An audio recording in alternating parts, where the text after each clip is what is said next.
Hello, welcome to Pharmacy Untold. In this video, we discuss about significance of HMP shunt.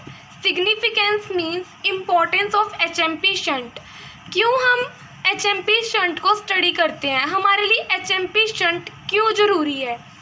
HMP shunt is unique in generating two important products. अब HMP means hexose monophosphate. जो hexose monophosphate के जो enzymes होते हैं वो कहाँ पे present होते हैं? साइटोसॉल के अंदर. जो HMP शंट है वो क्या है? एक unique generating two important products. ये क्या जनरेट करता है? Two important products, pentoses and NADPH. जो किसके लिए ज़रूरी होते हैं? ये क्या करते हैं? सिंथेसिस करते हैं रिएक्शंस के अंदर, और ये क्या करते हैं? साथ में अदर फंक्शंस को क्या करते हैं? परफॉर्म करते हैं. अब आ जाता है, सबसे पहले हम स्टडी करते हैं इम्पोर्टेंस ऑफ पेंटोसिस. हम पेंटोसिस की मतलब कि क्या ज़रूरत पड़ी हमें पेंटोसिस को स्टडी करने के लिए, उसकी क्या करैक्टरिस्टिक्स है, मतलब क्या इम्पोर्टेंस है उसकी. In the HMP shunt hexoses are converted into pentoses. HMP shunt के अंदर हमने देखा है कि जो हेक्सोसिस मतलब कि 6 कार्बन और पेंट मीन्स 5 कार्बन. जो HMP शंट है उसमें क्या होता है? जो हेक्सोसिस है मतलब कि स्टार्टिंग में क्या होता है? Glucose 6 phosphate. फिर उसके बाद वो धीरे धीरे जब उसके अंदर क्या होती है? रिएक्शन स्टार्ट होती है, तो वो किसके अंदर कन्वर्ट हो जाता है? पेंटोसिस के अंदर, मीन्स 5 कार्बन चेन के अंदर.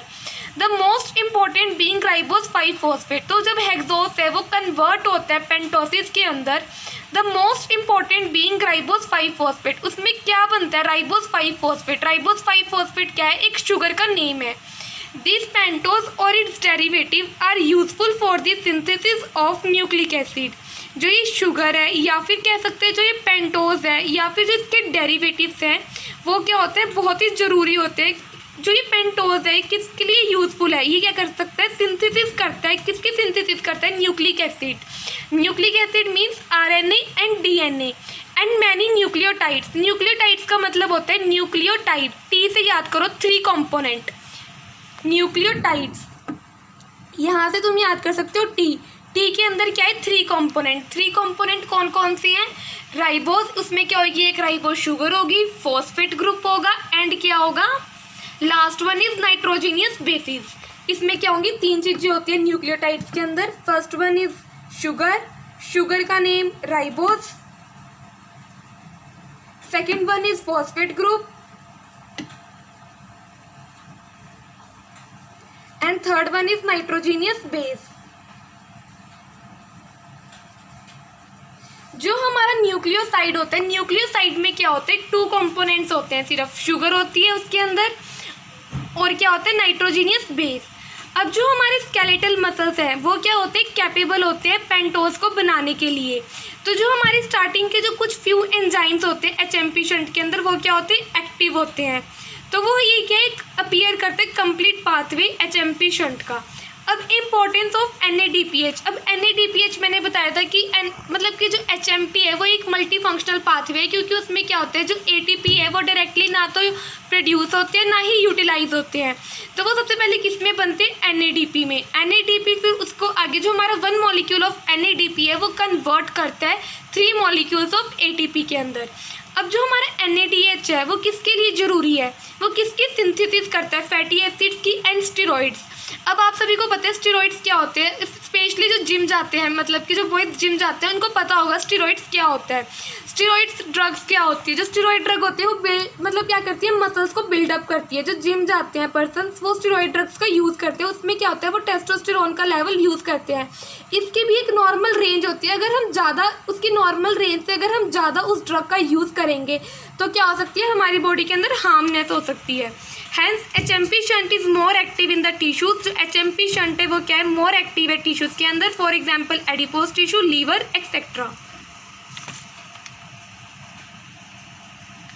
जो NADPH है हम उसे किसके लिए यूज़ करते हैं? किसकी सिंथेसिस में यूज़ करते हैं? अमीनो एसिड्स की.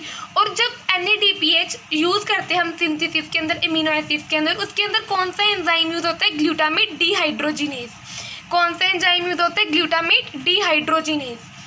और जब क्या होता है थर्ड पॉइंट NADPH के लिए, जब क्या होता है जब कॉन्टीन्यूस प्रोडक्शन होती है पेरोक्साइड की हमारे लिविंग सेल्स के अंदर, तो वो क्या करता है डैमेज करता है अनसैचुरेटेड लिपिड्स को, डैमेज करता है प्रोटीन्स को, DNA को। अब हम उसे कैसे प्रिवेंट कर सकते हैं, मतलब पेरोक्साइड को कैसे रोक सकते हैं कि पेरोक्साइड लिविंग सेल्स के अंदर ना बने, कॉन्टीन्यूस उसकी प्रोडक्शन ना हो। तो वहाँ पे क्या होती है एक एंटीऑक्सीडेंट रिएक्शन होती है जिसमें क्या इन्वॉल्व होता है NADPH। अब यहाँ पे देखो पेरोक्सीडेज है, नहीं यहाँ पे क्या है पेरोक्साइड H2O2, उसने किसके ऊपर पेरोक्सीडेज ने किसके ऊपर, ऑक्साइड ने किसके ऊपर रिएक्ट किया, ग्लूटाथायोन पेरोक्सीडेज। तो क्या रिलीज किया वाटर और reduced form glutathione sulphur hydryl, ठीक है। फिर उसके बाद क्या होता है जब इसने ग्लूटाथायोन रिडक्टेज के साथ NADPH ने रिएक्शन की तो क्या फॉर्म किया, reductase plus oxidized form. Glutathione detoxifies peroxidase catalyze this reaction. NADPH is also responsible for the regeneration of glutathione for the oxidized one. अब जब ये NADPH जब रिएक्ट करेगा ग्लूटाथायोन रिडक्टेज के साथ तो वापिस से क्या बनेगा, रिड्यूस फॉर्म बन जाएगी ग्लूटाथायोन की। तो ठीक है, ये क्या एक रिएक्शन है। अब क्या है microsomal cytochrome P450 system brings about the detoxification of drug and foreign compounds by hydroxylation reactions involving NADPH। इसका मतलब क्या है, जो माइक्रोसोमल साइटोक्रोम P450 सिस्टम है लीवर के अंदर, वो क्या करते हैं डिटॉक्सिफिकेशन ऑफ ड्रग, मीन्स जो ऐसा कंपाउंड जो क्या कर रहा है हमारे लीवर के अंदर लीवर को डैमेज कर रहा है, मतलब कि उसकी क्या कर रहा है जैसे कि फॉरेन कंपाउंड्स बाहर के जो पार्टिकल्स हैं वो क्या कर रहे हैं डैमेज कर रहे हैं ऑर्गन को। तो जो ये क्या करता है हाइड्रोक्सिलेशन रिएक्शन करता है, हाइड्रोक्सिलेशन रिएक्शन के अंदर क्या इन्वॉल्व होता है NADPH। फैगोसाइटोसिस नेम ही बता रहा है, जैसे कोई फॉरेन पार्टिकल्स वगैरह आ गया, अब जो हमारे WBC है वो क्या करते हैं इनगल्फ कर लेते हैं।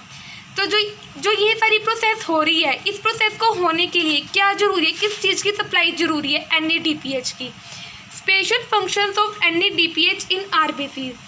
अब RBCs के अंदर रेड ब्लड सेल्स के अंदर NADPH का क्या रोल है। अब NADPH क्या प्रोड्यूस करते हैं, इरिथ्रोसाइट्स मीन्स RBCs। इसके अंदर क्या करते हैं ये स्पेशल फंक्शंस को क्या करते हैं परफॉर्म करते हैं। जो NADPH है वो क्या करते हैं मेंटेन करते हैं कंसंट्रेशन को, किसकी कंसंट्रेशन को, रिड्यूस्ड ग्लूटाथायोन की, जो क्या है बहुत ही ज़रूरी है। अब जो हमारे NADPH है वो क्या करते हैं हेल्प करते हैं इंटीग्रिटी रखने में मेम्ब्रेन की, जो ये हमारी मेम्ब्रेन है वो क्या ना हो जाए, ख़राब ना हो जाए।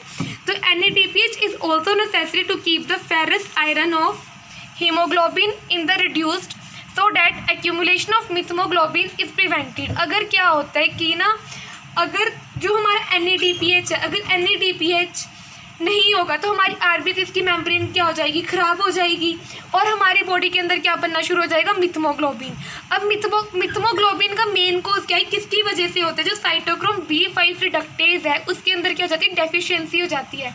मिथमोग्लोबिन का मतलब है कि जो ऑक्सीजन है वो प्रॉपर हमारे सभी बॉडी पार्ट्स को नहीं मिल पाएगा, जिसकी वजह से हमारे ऑर्गन डैमेज होने का ज़्यादा ऑर्गन डैमेज हो सकते हैं। लास्ट पॉइंट क्या है, high concentration of NADPH in lens of eyes is necessary to preserve the transparency of the lenses. अगर जितनी ज़्यादा कंसंट्रेशन होगी NADPH की हमारे आइज के अंदर लेंस होते हैं ना, अगर उसमें ज़्यादा कंसंट्रेशन होगी तो जो ट्रांसपेरेंसी है लेंसेज की वो बनी रहेगी। सो गाइस ये थी हमारी सिग्निफिकेंस ऑफ HMP शंट। अगर आपको कोई भी डाउट हो तो आप कमेंट सेक्शन में पूछ सकते हैं, मैंने इसके नोट्स इंस्टाग्राम पर अपलोड कर दिए हैं। अगर आपको ये वीडियो पसंद आती है तो प्लीज़ चैनल को सब्सक्राइब, लाइक, शेयर, कमेंट करना ना भूलें। Thank you, bye bye.